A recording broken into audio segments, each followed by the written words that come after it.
Il était une fois, à l'IUT de Cachan, dans le département de GE2I2, 3 compères.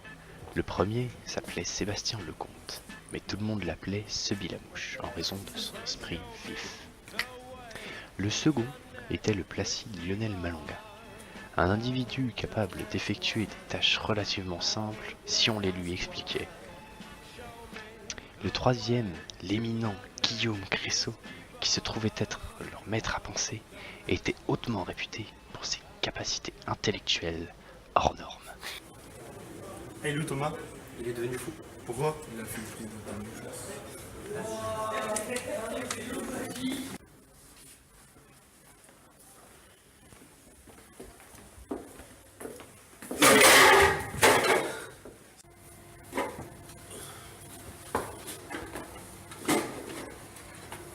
C'est quoi ça?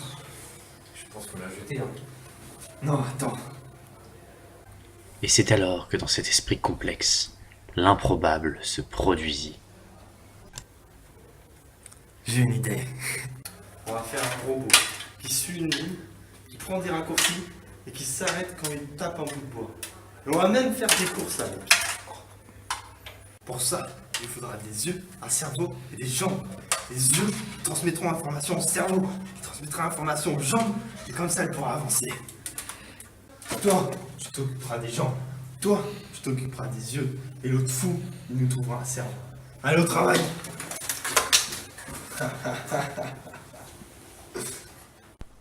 Et c'est ainsi que nos 3 joyeux larrons se lancèrent dans ce grand projet.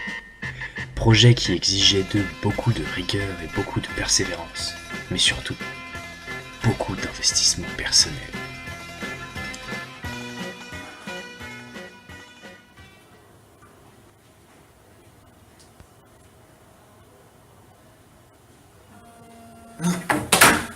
La mouche!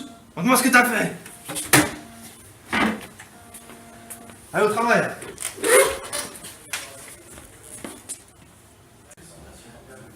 Donc chef, notre carte capteur possédera 4 capteurs infrarouges qui seront placés ainsi.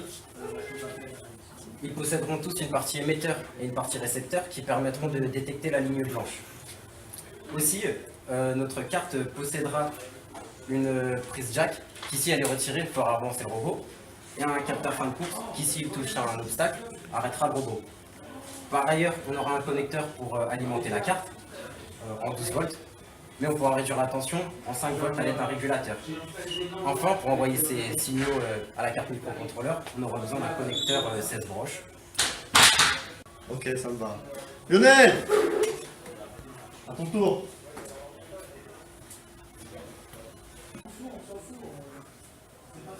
Alors, ce qu'il faut savoir, c'est que tout d'abord, cette carte est alimentée pour alimenter chacun des composants ici présents. Tout d'abord, nous avons le signal du microcontrôleur qui arrive sur le connecteur 16 broches, qui va permettre de donner une certaine tension au transistor, et donc ce transistor va modifier la vitesse des moteurs grâce à la tension qu'il enverra.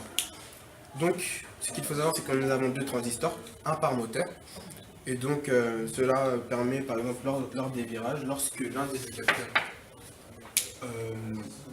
capteurs capte moins lorsque l'un des deux capteurs capte moins la ligne blanche, de tout simplement faire varier la vitesse des 2 moteurs pour que l'on puisse tourner. Voilà. Bon, j'espère que ça marche. Maintenant, faut récupérer la microcontrôleur. Ah. Ils partirent donc en quête de cette fameuse carte électronique auprès de l'instable Thomas Dillasser. Il est passé où Lionel? Je crois qu'il a eu peur. Ok, c'est pas grave. On y va? Doucement. Obligé.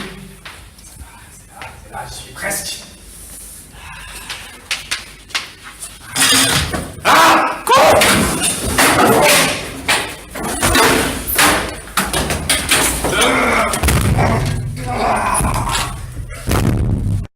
Sur ces actes héroïques, ils finalisèrent leur boîtier à roulettes. Alors, c'en est où? Mais vous l'avez tuné! Allez la mouche, démarre-moi ça.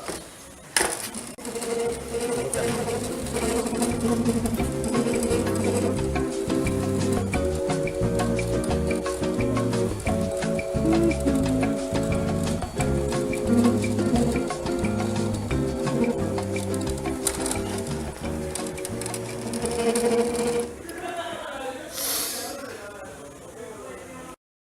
prenant l'équation de Thalès par rapport à Pythagore, et en prenant en compte l'élasticité des roues sur le frottement de la piste, on devra gagner.